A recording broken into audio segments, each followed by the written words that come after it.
So students, we were discussing different parts of a leaf and I was telling you that the stalk of the leaf which joins the leaf to the stem is called petiole. So petiole is the portion of leaf that joins the leaf to the stem. I was telling you that the green broad part of the leaf is called lamina. The broad green part of leaf is called lamina, and there is a prominent line in the middle of the leaf, and that prominent line is called midrib. Around near from this midrib there are many lines which you see, these are called veins. So the lines present on the leaves, they are called veins, and the prominent line in the middle of the leaf is called midrib. Now let us talk about the leaf venation. See students, leaf venation, it is the design formed by veins on the leaf. So what is leaf venation? Design formed by veins on the leaf is called leaf venation. Leaf venation, it is of two types. These are reticulate venation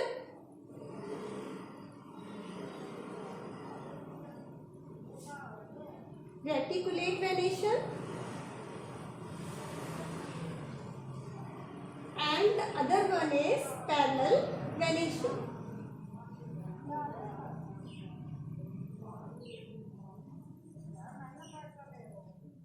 So student, I am telling you that the design made by veins on the leaf is called leaf venation. It is of two types, reticulate venation and parallel venation. Let us understand them one by one. See student, one picture I have drawn here. In this you can see that there is midrib, and from this midrib there are connected, many veins are connected to the midribs in the form of net-like design. So when veins they are attached to midrib and forming a net-like design, then this type of venation is called reticulate venation. So veins with midrib when form a net-like design, right? Then this type of venation is called reticulate venation. So what is reticulate venation? The venation in which veins attach to the midrib and form a net-like design. Then the venation is called reticulate venation. So in the higher plants you find this type of venation, like in China rose leaves, in rose leaves. In higher plants like mango, neem, peepal tree, you can see reticulate venation. Now let's talk about parallel venation. Parallel venation. In this type of venation, what is there in this type of venation? Veins are parallel to each other like this.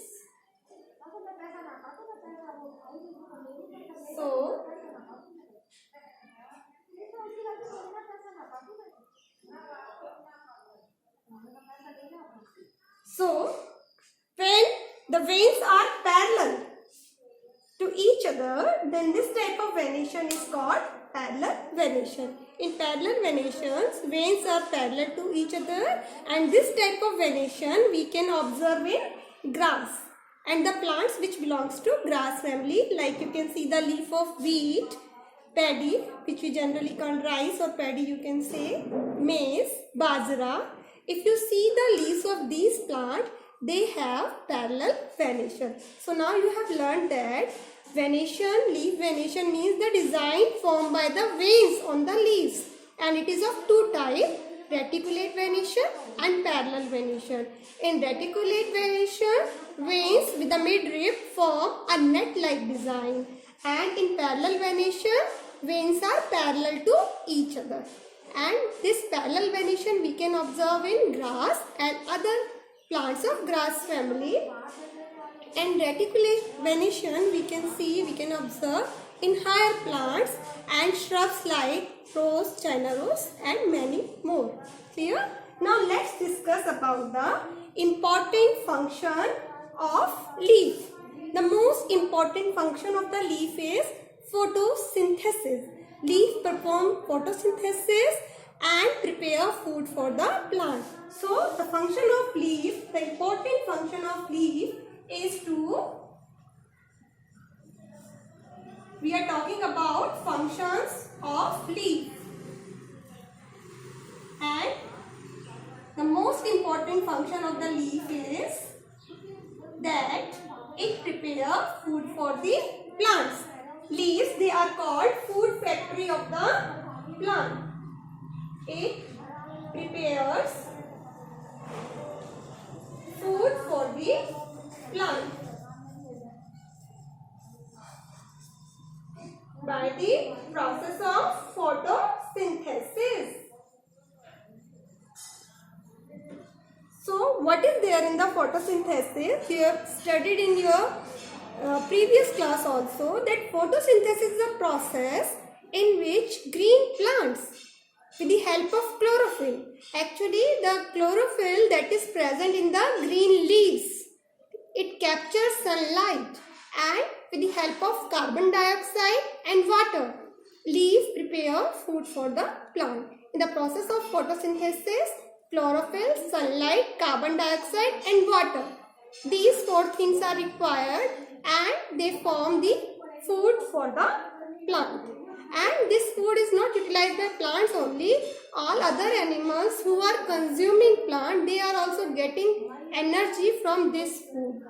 So plants are important as all animals also directly or indirectly depends on plants for their food. So photosynthesis is an important process which is performed by the leaf. Besides this, plants leaves, they also perform transpiration. Now let's talk about what is transpiration. Actually, transpiration is a process in which leaves, they release water in the form of vapors. So when there is excess of water in the plant, and when it is released by the leaf in the form of vapors, then the process is called transpiration. So leaves, they release water in the form of vapors by the process called transpiration. As a result, transpiration pool is built up in the plant, and this transpiration pull, this transpiration force, this force the water from the root to reach all other parts of the plant. So transpiration help in pulling of water from the ground, from the root to all parts of the plant. Transpiration is also a very important process which occur in leaves, and it help in actually the transpiration pool which is built up due to loss of water vapors to the leaves. A transpiration pool is built up in the plant which help in rising of the water to all parts of a plant or tree, you can say. So transpiration is what? The process of releasing water in the form of vapors from the leaves of the plant is called transpiration. So how we can prove that leaves, they are releasing water vapor? How we can prove that transpiration is occurring in the plant through its leaves? For this, we can perform an activity. We can take 2 polythene bags and a thread. Now what we have to do? We have to select a plant which is there in the sunlight, and one of the twig. You cover one of the twig, any one of the branch of the small plant with the polythene bag. You cover the branch of a plant, small plant, and you tie the thread at the mouth of the polythene bag. Now after some time, when you will observe another polythene bag which you are having, you just tie it with the thread and you leave it there only, in that surrounding only. What you will find, the polythene bag which you have tied on the branch of the plant, that polythene is having some drops of water inside it. From where these water drops come? These water droplets, they come inside the polythene bag because leaves of the plants, they are releasing water in the form of vapors. and when these vapor condense in the polythene bag, they appear in the form of water droplets inside the polythene bag. On the other hand, the polythene bag which you have kept near that plant, in that polythene bag you will not see any water drops. So this activity clearly proves that leaves of the plant, they are transpiring, they are doing transpiration and releasing water in the form of vapors, as inside the polythene bag you will observe tiny water droplets. So this activity clearly shows that leaves are performing that transpiration also. So the two important functions performed by leaves are photosynthesis and transpiration. So now let us discuss about another important part of the plant, and that is root. Let's talk about the root of the plant.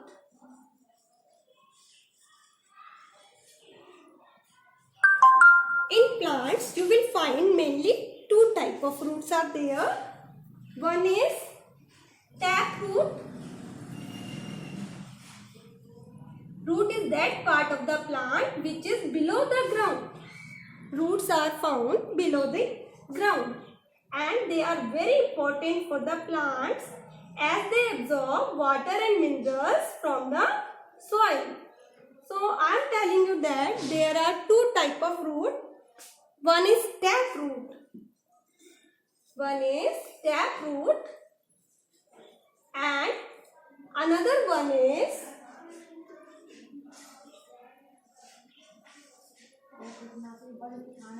fibrous root.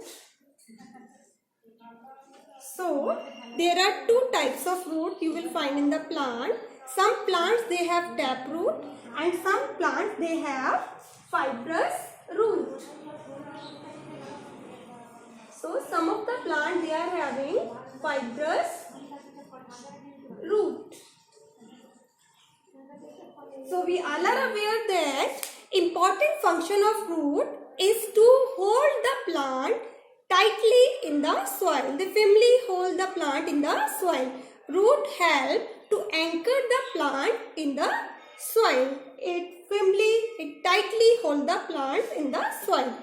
And root absorb water and minerals from the soil. So I am telling you that there are two types of root which we find in the plants. So these are tap root and fibrous root. In tap root there is a main root and with many branch root.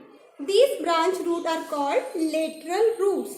So in tap root there is a main root and attached to this main root there are many branches which we call lateral roots. And in case of fibrous root there is no main root. Roots they appear from the base of the stem and they are like fibers. There is no main root in case of fibrous root. Generally, fibrous roots these are found in grass and other plants of grass family. And tap root these can be seen in higher plants.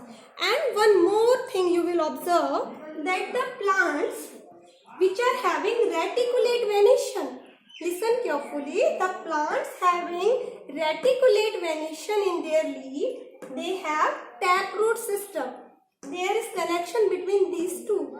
The plants having reticulate venation in their leaves, they have taproot system, and the plants which have parallel venation in their leaf, they have fibrous root. So you find that parallel venation is there in the grass and other plants of grass family, and these plants have fibrous root also. So you can observe any plant of grass family like wheat, maize, bajra, and you will see their root. You will find that the root is fibrous root, right? So parallel venation, the plant having parallel venation in their leaf, they have fibrous root, and the plants having reticulate venation in their leaf, they have taproot system. This is all about plants and plants part. Okay students, now you have to do some exercise related to the things you have learned in the video. Clear? If you have any doubt, you can ask. Thank you.